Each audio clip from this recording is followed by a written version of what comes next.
కాంగ్రెస్ పై BJP జాతీయ ప్రధాన కార్యదర్శి ఎంపీ బండి సంజయ్ కుమార్ మండిపడ్డారు. హుస్నాబాద్ నియోజకవర్గం ఎల్కతుర్తి మండల కేంద్రంలో వడ్ల కొనుగోలు కేంద్రాలను బండి సంజయ్ పరిశీలించారు. ఈ క్రమంలోనే రైతులతో మాట్లాడారు.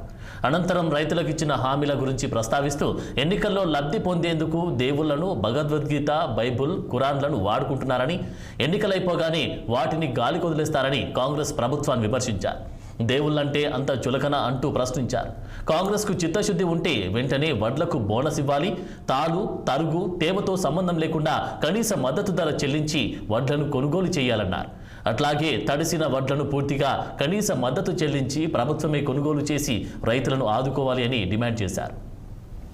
వచ్చే ధాన్యం మొత్తం వడ్లు మొత్తం తడిసినాయని చెప్పి ఇక్కడ గంప గుత్తగా తగ్గించే ప్రయత్నం చేస్తున్నారు.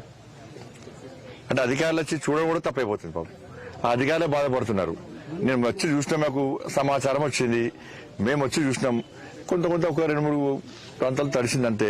కానీ ఈ ప్రాంతంలో మొత్తం వడ్లన్నీ తడిసినాయి కాబట్టి తడిసిన వడ్లు మేము కొనం, మేము తీసుకోవాలంటే 5 కిలోలు, 6 కిలోలు, 8 కిలోలు కటింగ్, ఇది అవకాశంగా దొరికింది వాళ్ళకి.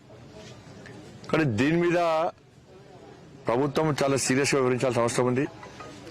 ఎందుకంటే వడ్లు తడిసినప్పుడు కూడా ఎలాంటి కోత లేకుండా, కటింగ్ లేకుండా పండించిన ప్రతి గింజ ప్రభుత్వం కొనాల్సిన బాధ్యత ప్రభుత్వం మీద ఉంది.